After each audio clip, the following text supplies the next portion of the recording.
Shalom, I'm Moreh Matan, and welcome to this week's Moreh Minute.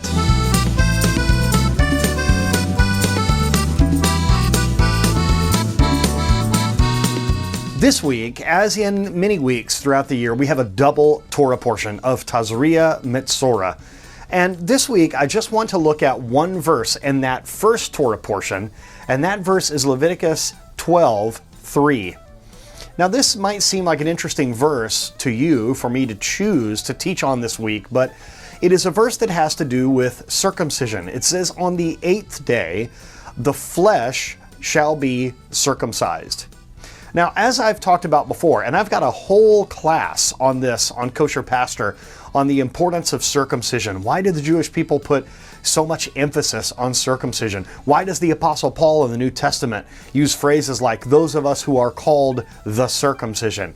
Why does King David in the Old Testament say about Goliath, this uncircumcised Philistine? It really seems like the Jewish people are putting a lot of stock in this surgical procedure. But that's it. It's not just about a surgical procedure. I've taught you before about this phrase or this word that is used in the Bible, in Hebrew, the word orlah. And this word refers to a blockage, a covering.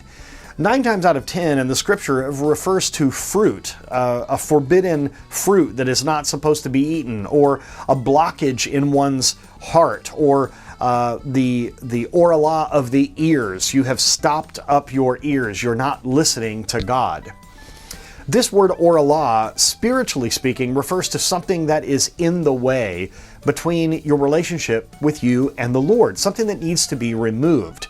So with this specificity in this verse of the flesh needs to be removed in the circumcision, why does it have to be so specific? Isn't circumcision, after all, a surgical procedure that is done with skin, the foreskin of the male member? Why do we need to specify the flesh? Well, the ancient rabbis of Israel say this: the Bible specifies the flesh because before someone is circumcised on the outside, there must be this inward circumcision. We see that Abraham, he had to circumcise himself. He had to circumcise Isaac. He had to circumcise the men there. The people, when they had gone for a while without circumcision, they all had to do it at once in the wilderness. There are things that we can talk about with regard to circumcision of the heart, and that is what this verse is all about. There can be a surgical procedure done on someone's body, but they are not circumcised in the heart. They still have that blockage between themselves and God, and that needs to be removed.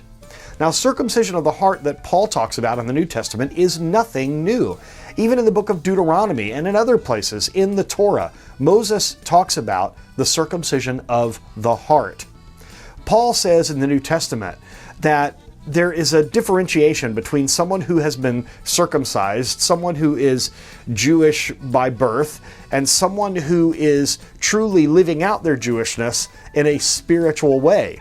And he says there may even be someone that is not circumcised in the flesh, but is spiritually, truly being Jewish, truly following the God of Israel, where someone might be looked at as Jewish because they've had this procedure done, but they are not living for God at all. That is why I wanted to pick this particular verse. Whether or not someone has gone through some sort of physical circumcision, it is a circumcision of the heart that needs to happen. A lot of times in the Bible, circumcision is used as a euphemism for conversion to Judaism. Now, I practice and study Messianic Judaism, but I have not converted to Judaism. I have not gone through a conversion process. But we in our ministry and in our parent ministry, Ahavat Ami Ministries, we talk about the need, the absolute need for people to experience a conversion of the heart. That is the circumcision that we really need, that of the heart. It's the outward sign, the physical circumcision, that should only be a representation of something that's going on the inside, at the heart level. And that, my friends, is the most important thing.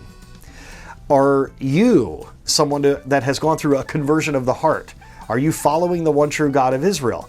If not, I would ask you that you do that you have that conversion of the heart experience. I would encourage you to do that, to study, to dig into the scriptures, and to go through that. Don't just go through a bunch of religious motions, but truly have a circumcision at the heart level, a conversion of the heart and of the soul. Thank you for joining me. I want to wish you a Shabbat Shalom.